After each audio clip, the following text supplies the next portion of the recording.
Olá,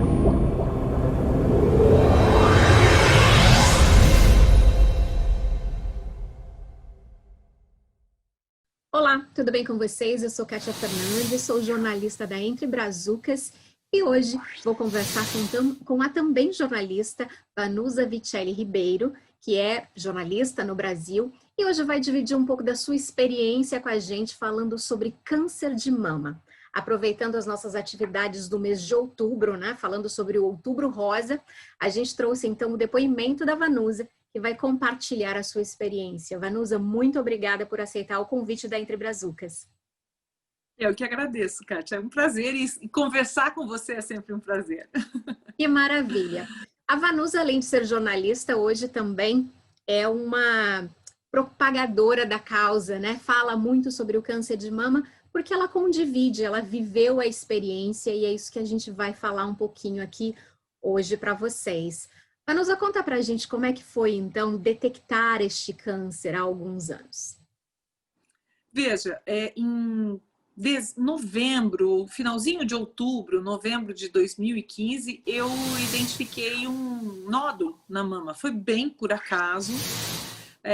Quando eu senti, eu lembrei de uma frase da minha ginecologista que dizia assim: quando for algo que você acha estranho, que você realmente pode se preocupar, você vai saber. E não é por nenhum instinto, é porque o nódulo realmente é diferente. E foi a primeira coisa que eu pensei. A segunda coisa que eu pensei foi: nossa, eu assisti tanta matéria do Outubro Rosa e jamais me coloquei naquela situação. E de repente estava eu ali a caminho de ser estatística, né? E então isso tudo foi um certo choque, mas eu tive uma reação que costuma ser um pouco diferente da maioria das pessoas. Eu não me desesperei, eu só pensei, bom, preciso agora resolver, né? E a primeira providência foi ligar para a minha ginecologista e pedir os exames. E ela disse, mas por quê? Né? Eu falei assim, depois eu explico, mas eu tô com uma desconfiança. E aí fiz os exames, levei para ela, enfim, já nos exames eu tive a constatação de que era câncer de mama, e dali para frente foi uma questão de correr atrás do prejuízo, eu digo assim, né? Porque quando você detecta já com sintomas, o câncer está à sua frente, você vai ter que correr atrás para conseguir chegar à cura, né? O ideal é o contrário, que a gente esteja à frente dele. Eu lembro já de ter lido algumas vezes, já ter até ouvido você falar que você negligenciou um pouquinho essa questão, não foi isso, Vanusa? Conta pra gente. Foi sim. Eu fazia mamografia mais cedo do que o normal, antes dos 40 anos, porque eu tinha mama muito densa, então sempre vinha essa suspeita. Por isso, a minha médica dizia, calma, quando for, você vai saber que é diferente. E chegou um momento que eu parei de me cuidar, de fazer os exames. Ela pedia, não me pergunte por que eu não fazia os exames, porque eu também não sei responder. Eu perdi as guias, eu esquecia, enfim, não agendava. E filhos pequenos, aquela coisa toda, foram 7 anos assim. E aí, quando eu encontrei o nódulo, eu também pensei nisso, por 7 anos que eu não faço mamografia. E na verdade a gente estava até conversando antes que quando você detecta na mamografia é porque já existe o problema. Antes disso, quando a gente fala de prevenção de câncer de mama, no que a gente fala hoje? Como é que a gente pode prevenir? É cuidando da nossa saúde de várias maneiras? Explica um pouquinho para as pessoas terem uma noção melhor do que a gente pode fazer. Por muito tempo se falou em prevenção, fazendo autoexame, mamografia, etc. Na verdade, isso é rastreio, né? A mamografia, a ecografia mamária é rastreio. Quando a gente encontra na palpação, fazendo autoexame, também a doença já está instalada. A vantagem da mamografia é que você encontra no estágio inicial. Agora, prevenção está muito mais ligada à questão da nossa alimentação, exercício físico, o meio onde a gente vive, o combate ao estresse, né? Se eu tenho pessoas na família, fazer o acompanhamento, isso a gente pode classificar como prevenção, né? Tanto que esse ano a Sociedade Brasileira de Mastologia colocou como slogan da campanha do Outubro Rosa 2020, quanto antes, melhor. E o quanto antes, melhor, quando eu li essa frase, pensei, quanto antes, melhor fizer a mamografia, encontrar o nódulo, etc. Não. Lá eles trazem justamente, quanto antes, melhor você passar a adotar um estilo de vida saudável, né? Faz toda a Então, diferença. hoje é toda a diferença. Hoje, uma das coisas que eu bato muito, porque eu percebo que isso fez muita diferença na minha vida, é a questão do consumo de alimentos saudáveis, naturais, frescos, né? Aqui, eu não sei se aí também, mas as nutricionistas têm uma frase que elas sempre repetem. Corte e descasque mais do que abra pacotes. Sim. Então, né? Coma coisas que você prepara, fresca, fruta, verdura, o alimento do dia a dia, do que você compra pronto. Porque tudo que é industrializado e ultra industrializado vem cheio de conservantes, cheio de sódio, enfim, uma quantidade de produtos químicos para dar sabor, cor, deixar muito mais atraente, mais o cheirinho mais gostoso e tal. E você pensa que está se alimentando bem, né? Você vai comer uma comida congeladinha, você pensa, foi congelado fresco, mas ali tem tanto aditivo, né? Que, na verdade, é uma grande porcaria. Eu, durante muito tempo, dava para os meus filhos, no dia da correria, aquelas lasanhas prontas, né? Não é que foi feito aqui na empresa, aqui do lado, e congelado. Não, é da grande indústria. Sim. Né? Eu fazia miojo, achava que se eu não colocasse o pozinho do miojo, aquele temperinho, e fizesse o meu tempero, já era saudável. Mal eu sabia que aquele macarrãozinho é terrivelmente cheio de produto químico. Então, a gente acaba se fazendo mal sem saber. Sem saber, né? Eu acho que hoje em dia a gente já não pode mais, né, acreditar que nós não temos as informações necessárias, está tudo à nossa mão, né? É como você mesma colocou. Às vezes é essa coisa assim, está na minha disposição, eu não pensei que fosse ser estatística e acabei participando disso de uma maneira não tão prazerosa, né? E eu sei também que existem alguns fatores de risco, né, Vanusa? Para as mulheres que estão nos assistindo hoje, claro que cada caso é um caso, mas existem alguns fatores que são preponderantes também, além da questão da idade, não é mesmo? Sim, o fato de ser mulher já é um grande fator de risco. Aí é o principal deles. Porque os homens representam 1% e não são casos que a gente deva deixar de lado, deve-se falar com eles e para eles Sim. sobre câncer de mama, mas o fato de ser mulher e quanto mais a idade vem chegando, aumenta. Também a questão hereditária, né? Que representa 10% a 15% dos casos, então é uma taxa pequena diante do que as pessoas imaginam, né? As pessoas imaginam que basicamente todo mundo que tem câncer de mama é porque alguém na família teve. Não. Além disso, o fato da menina menstruar muito cedo e a mulher que também entra na menopausa muito tarde, isso também é fator de risco, porque nós ficamos expostas aos hormônios mais tempo. Sim. E boa parte do câncer, do tipo de câncer de mama mais comum, é hormonal, né? Além disso, nós temos também o próprio estresse, né? Temos aí, como eu falei, as questões dos hábitos de vida. O fato da mulher que tem filhos depois dos 30 anos também aumenta um pouco o fator de risco. Eu sempre brinco assim, puxa, eu mal sabia quantas pedrinhas, eu brinco assim, que câncer é como o Judas lá, né? Lembra da brincadeira de malhar o Judas? Então vinha um, dava uma paulada, outro jogava uma pedra, era tanta gente, chegava uma hora que ele caía, né? Sim. Então cada fatorzinho desse é uma pedra, uma paulada, né? O dia que você toma Coca-Cola é uma pedrinha, o outro que você comeu um negócio é também. Aí vem a questão, obesidade ou sobrepeso, né? Sim. Sempre briguei com a balança.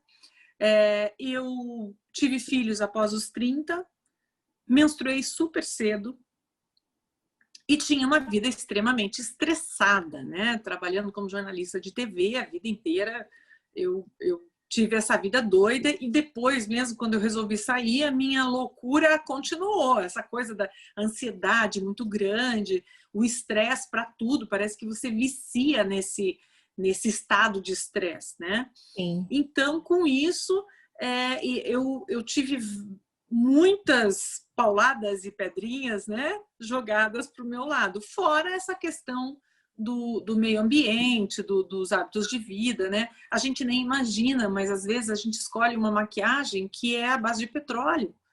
E a gente não vai olhar, né? E usa todos os dias aquilo. E aquilo é uma pedrinha todo dia que vai sendo jogada lá no nosso organismo e que vai aumentando os nossos fatores de risco. E assim como os próprios esmaltes, que hoje a indústria do esmalte teve que se reformular, porque as pessoas começaram a perceber que a formulação era muito agressiva, né? Então, nós temos inúmeros fatores que nos expõem mais à doença.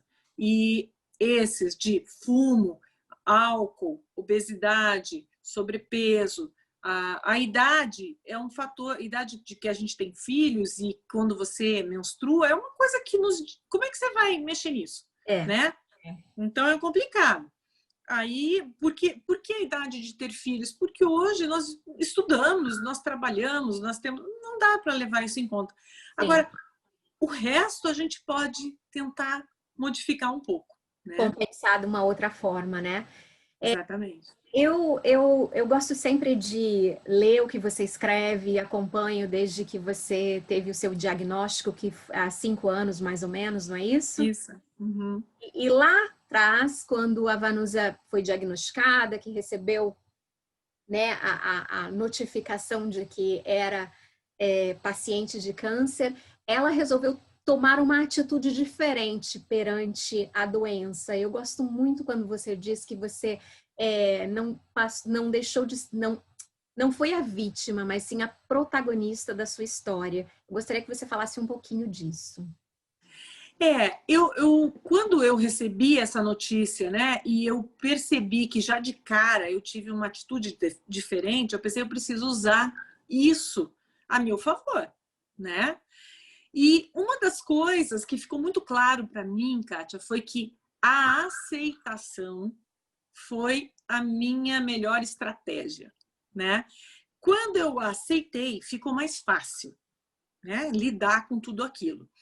Ali eu comecei a traçar realmente estratégias para mim. O que eu posso fazer? Estou com câncer, isso eu não posso modificar nesse momento, além de buscar ajuda médica. Mas o que eu posso fazer além disso? Né? Então eu comecei a ler, a estudar, enfim, a me preparar para aquilo que seria o tratamento que em breve ia começar. E eu descobri que eu poderia ter o auxílio da alimentação, por isso que eu sou tão fã da alimentação, eu nunca tive qualquer problema de imunidade, por exemplo, durante o meu tratamento. Eu descobri que a meditação fazia muito bem, claro, faz bem para todo mundo, mas para o paciente com câncer tem indicação, inclusive, e eu achava que eu não sabia meditar, e a partir do primeiro dia que eu tentei, eu consegui. Minha mãe sempre disse, quando a água bate na bunda, a gente sabe o que fazer, né? E é mais ou menos isso. Então, eu também descobri que eu poderia ser uma paciente feliz e com autoestima, né? Uma das coisas que eu menos queria é ser aquela paciente que eu comecei a ver logo no início dos exames e que a gente se encontra, né? Que se escondia atrás de um lencinho, colocava o lencinho até aqui para não mostrar que estava sem sobrancelha, e que baixava o olhar e se sentia intimidada, como se tivesse vergonha do seu estado, né? Eu falei, não, eu vou andar careca quando eu quiser, quando eu não quiser também não ando, eu vou fazer maquiagem, eu vou ficar bem, porque isso vai me fazer bem. Então, toda essa situação me mostrou que eu podia ser, sim, a protagonista, entendeu? Eu tinha poder de ação. Então, ter esse poder de ação me fez também ter vontade de dividir esse estado em que eu me encontrava. É tão engraçado, porque eu fiquei feliz. Eu fiquei muito feliz. Às vezes eu pensava, acho que eu sou meio louca, né? Porque, poxa, todo mundo fica arrasado e eu tô super feliz aqui. Será que eu tô me gostando de ser vítima? Daí eu falei, não, mas eu não vou me colocar como vítima em momento algum. Mas eu acho que o fato de entender todo esse processo e o quanto eu poderia aproveitar dele para me beneficiar como ser humano, isso me trouxe uma felicidade, sabe? Uma felicidade que eu te digo que hoje eu não consigo viver a mesma felicidade daquele momento, porque é extremamente único quando você chega a ele. E depois eu encontrei outras mulheres assim. Então, não foi algo exclusivo meu, né? E o interessante é que quando eu resolvi dividir as histórias pelo blog, eu encontrei de tudo. Pessoas que estavam enfrentando como eu, pessoas que estavam arrasadas e que queriam uma palavra, pessoas que eram curiosas, parentes de pessoas com câncer em estado inicial, parentes de pessoas e amigos de pessoas em estágio terminal, e ali um novo mundo que não é fácil foi realmente se abrindo, sabe? E eu convivo com esse mundo até hoje. E eu acho que isso me transformou realmente numa pessoa melhor. Quando você fala em autoestima, né, eu acho que também é importante as pessoas entenderem que não é só a questão física, né? Não, Porque você fala de autoestima, não é só a estética, porque, claro, não. ou perder o cabelo, ou ficar sem sobrancelha, quer dizer, precisa de todo um apoio por trás disso, né, Vanusa? Essa rede de apoio, ela é importante? Muito, muito. Veja, desde o dia que eu publiquei o primeiro post, que eu decidi publicar logo depois da minha primeira químio, porque todo mundo ia ficar sabendo, né? E como eu sou uma pessoa que tem muitos conhecidos e tal, eu falei, bom, melhor eu contar assim mesmo, né? Claro. Desde esse dia, eu passei a receber muito apoio dos amigos, a família, enfim, né? Mas eu passei a ter uma rede muito grande de apoio para mim. Ali também me mostrou que eu precisava levar apoio para o outro. Quando você se sente amado, apoiado, a tua autoestima imediatamente sobe, né? Então, a questão da aparência, ela é importante porque o paciente de câncer, ele passa por uma transformação física muito grande, né? Às vezes ele emagrece demais, às vezes ele engorda demais, perde o cabelo, perde sobrancelhas, perde cílio. Quando perde a sobrancelha, a pessoa costuma não se reconhecer. A gente brinca que fica com cara de minhoca, né? Porque realmente você perde expressão, é impressionante. E aí, se a pessoa não estiver se sentindo aqui dentro bem, aí não tem batom, não tem maquiagem que vá fazer a pessoa ficar legal. Por isso que é tão importante ela estar se sentindo de alguma maneira empoderada, né? Eu até não gosto muito dessa palavra que se banaliza tanto, mas às vezes é ela que traduz aquilo, mas que ela sinta que ela tem um poder sobre aquilo tudo, né? Porque a impressão que dá é que você está ali ou só sob a tutela de Deus ou só sob a tutela dos médicos e que você não tem nenhum poder sobre aquilo que está acontecendo com você. E você tem. Mesmo que seja para final de vida, você tem. O que eu vou fazer nesse meu final de vida? Como é que eu vou viver melhor esse final de vida, mesmo com a doença? Entendeu? Então, isso é que tem que estar muito bem resolvido por dentro, né? Para que você tenha essa autoestima e para se sentir confiante e realizar o que tem que realizar, seja durante um período de sucesso do tratamento ou não, né? Isso. E como é que funciona? Hoje você faz exames periodicamente, continua se controlando? Como é que tá isso? Sim, eu tenho que fazer de 6 em 6 meses. Confesso que esse ano, por conta da pandemia, eu acabei, né, atrasando um pouco, também uma situação de doença na família e eu dando suporte, enfim. Mas a gente tem que fazer de 6 em 6 meses, até os 5 anos. Eu tomo medicação que pode ser que eu tome durante esses 5 anos ou que eu pare de tomar, ou que eu continue durante 10 anos ou para o resto da vida, né? Que é o bloqueador hormonal no meu caso. Não é fácil conviver com essa medicação, porque ela tem muitos efeitos colaterais, porém nada que te impeça de viver normalmente, né? Então, o que seria? Ressecamento de pele, ressecamento dos olhos, nariz, toda a tua parte vaginal fica ressecada, tem uma atrofia, você tem que trabalhar isso, seja com laser hoje, com medicação, enfim. Eu uso lágrima de vez em quando, porque resseca demais os olhos, uso um hidratante nasal, que não é aquele sorinho, né? Quase um gelzinho. Então, assim, a gente precisa buscar esses meios que existem hoje para que você tenha uma vida mais confortável. E não adianta ficar só pensando nos efeitos colaterais, você tem que pensar para frente, né? Claro, porque senão você vai ser a vítima e não a protagonista.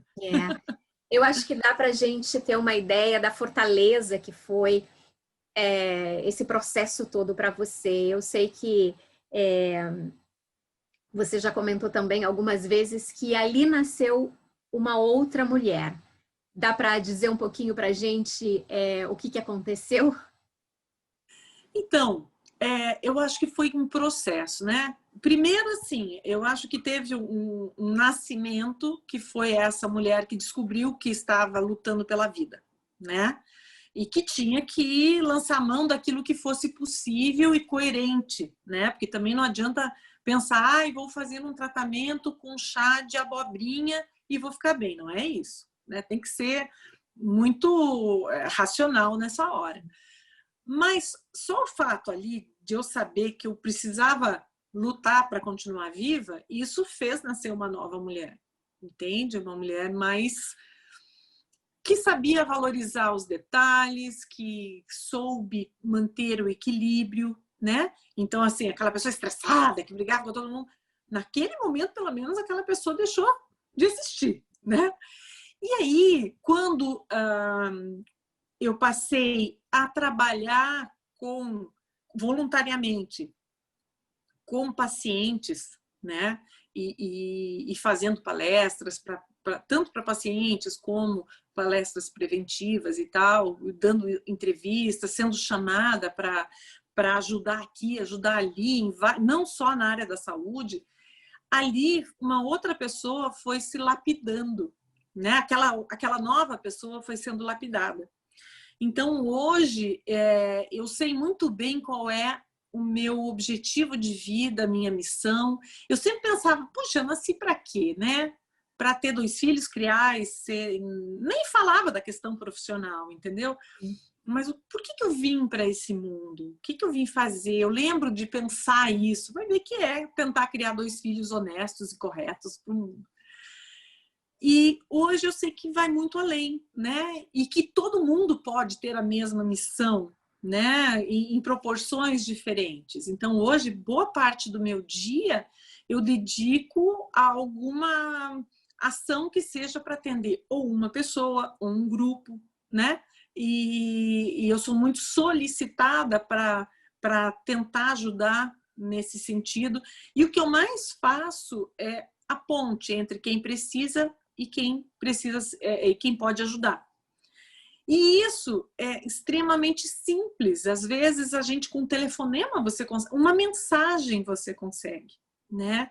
E aí você descobre que as pessoas te dão um poder que na verdade você não tem, mas que elas te veem como se você tivesse algum poder, entendeu? E não, eu não tenho, isso não me torna uma pessoa, sabe? Eu não sei nem como classificar, mas assim, eu não fico achando isso bacana. Não é isso. Mas eu percebo o quanto todo mundo poderia ser a Mulher Maravilha da vida do outro, o super-herói da vida do outro, né? E eu vejo o quanto é humano isso. Não é superpoder nenhum.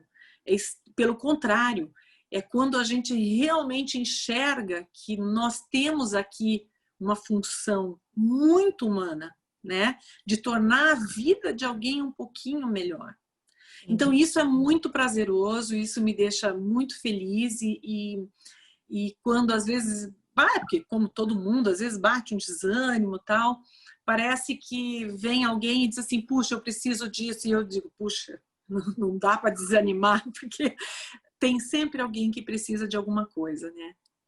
E na verdade eu lembro também de ter ouvido você comentar, e agora fugindo um pouco completamente da questão do câncer em si, mas que a gente caminhou para isso, que você sempre ouvia os voluntários dizendo, quando eu faço alguma coisa, sou sempre eu que sou ajudada. E não é verdade, Vanusa? Então, eu lembro como jornalista, eu era editora de jornalismo, eu sempre que ia editar alguma coisa de voluntariado, tinha essa frase, eu dizia, ai meu Deus, é lugar comum, né? Mas aí eu descobri que é a frase que melhor consegue explicar o que a gente sente ao ajudar alguém. E aí eu penso assim, nossa, como eu fui prepotente lá atrás, né? E hoje eu percebo que é uma frase comum, sim, repetida muitas vezes, sim, mas ela realmente é verdadeira. Tem muita verdade aí. Eu acho que, né, como você mesma colocou, não é uma questão de ter superpoderes, é realmente ter é, a fortaleza de ter conseguido vencer um câncer. E eu acho que dá para você dizer isso, eu venci o câncer. Uhum. Era bonita até, porque você se entregou a ele, se entregou a essa nova proposta de vida, e eu acho que isso faz muito sentido para você. E eu gostaria, assim, de comentar com as pessoas.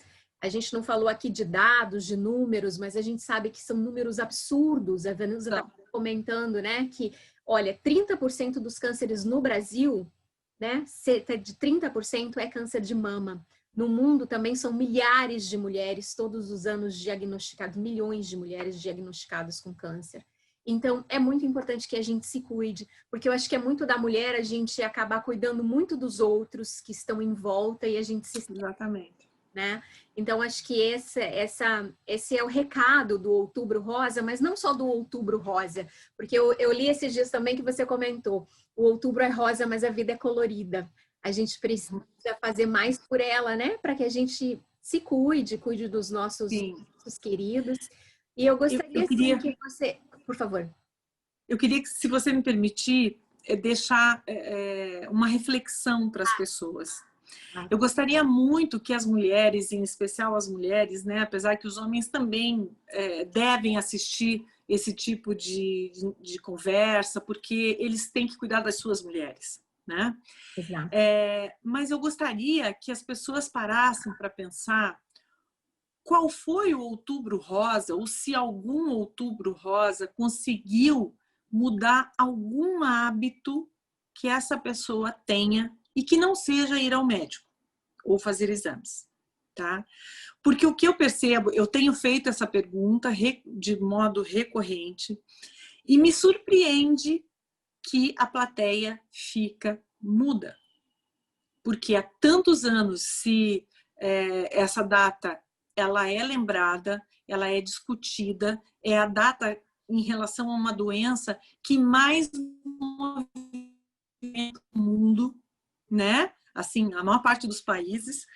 No entanto, quando você para e pergunta qual foi a ação de Outubro Rosa que modificou algum hábito seu e que seria benéfico para você, as pessoas não sabem responder. Nesse ano, eu tive uma resposta. E não é para me vangloriar que eu vou contar, mas é porque me chamou muito a atenção que apenas uma pessoa dissesse, que foi uma pessoa que assistiu uma palestra minha há 2 anos e agora assistiu de novo, e me disse, eu passei a cuidar mais da alimentação em casa, prestar mais atenção. Não deixei de tomar o refrigerante, não sei o que e tal, mas eu passei a tentar comer de uma maneira mais saudável. Só ela. Entende? Então, isso é o que me choca mais, porque o câncer está cada dia mais presente na nossa vida, e não é só o câncer de mama, mas o câncer de mama em especial, porque ele rouba esposas, mães, filhas, e cada dia que passa aparecem casos de mulheres mais jovens. Então, é assustador que uma campanha com a proporção do Outubro Rosa tenha tanta dificuldade em mudar comportamentos. Já mudou, já ajudou muito a questão de ir ao médico e fazer rastreio. Lembra as pessoas de anotar na agenda. Daí depois do Outubro Rosa, as agendas dos médicos estão assim super lotadas, né? As agendas para fazer mamografia também. Mas e o resto do ano? Né? O que eu faço para mim, para tentar evitar essa catástrofe, usando uma palavra que eu comentei agora há pouco, né? Sobre o número de casos no leste europeu, que é catastrófico, casos de morte. Então, isso é uma coisa que eu gostaria muito que as pessoas refletissem, né? Que elas olhassem os casos que elas acabam conhecendo ao longo do Outubro Rosa e que realmente eles tocassem aqui na cabeça e aqui no coração, porque se não tocar, dificilmente vai ter resultado. Mulheres, né, principalmente, se cuidem, se toquem, né, façam o autoexame, procurem o seu médico, faça a prevenção através da alimentação. E quando eu estou falando isso, eu estou falando para mim mesma, que também sou... Exercício físico. Exercício físico, que a gente sabe muito bem o quanto é importante, mas às vezes a gente, né, deixa para a próxima. Não tem tempo. Deixa para depois. E é muito importante ouvir você falando, porque é claro que a gente pode fazer pesquisas, é claro que a gente pode conversar com médicos, como a gente já fez. Publiquei recentemente até uma matéria no blog que tem informações preciosas com uma mastologista aqui do Reino Unido, com a doutora Priscila Sodré. Tá muito legal também a matéria, vale a pena as pessoas verem. Mas é muito legal ouvir alguém falando sobre o processo, como foi, como pode ser mais leve, né? E aconselhar todas essas mudanças, porque só para quem sente na pele é que eu acho que pode realmente retratar isso. E eu queria terminar agradecendo muito, dizendo que pessoalmente eu tenho um carinho muito grande por você. Eu admiro mais a sua jornada, eu vejo o quanto é diferente hoje a Vanusa que eu conheci há alguns anos e quanto ela, essa diferença se expandiu realmente, porque você não ficou focada só nas palestras de câncer, porque na verdade isso tudo abre leques de ajuda, de empatia a várias outras áreas, e que eu acho que é a cura para todos nós, né, Vanusa? Não importa qual seja a doença. Com certeza. E é uma cura que traz uma felicidade maravilhosa. Eu tenho que agradecer muito, porque é muito especial você aí do outro lado do Atlântico, né? A gente podendo conversar com uma pessoa que é extremamente, realmente especial para mim e que abre o seu olhar para realmente poder ajudar o outro, né? E a gente sabe que a comunicação tem poder e que a gente precisa usar, né? Então eu desejo para você muito sucesso e que as pessoas realmente avaliem o quanto elas estão fazendo por si próprias para evitar não só o câncer, mas várias outras doenças. E, gente, a gente esqueceu de falar. A gente falou aqui que a Vanusa escreve, laçosdopeito.com, é o blog que a Vanusa escreve há 5 anos. Corre lá, tem depoimentos lindos. Tem uma outra moça também, que é ex-paciente de câncer, que também escreve. São histórias muito legais, é história de vida que inspira, que nos orienta, que nos dá vontade de ser diferentes. E eu acho que é muito legal as pessoas compartilharem.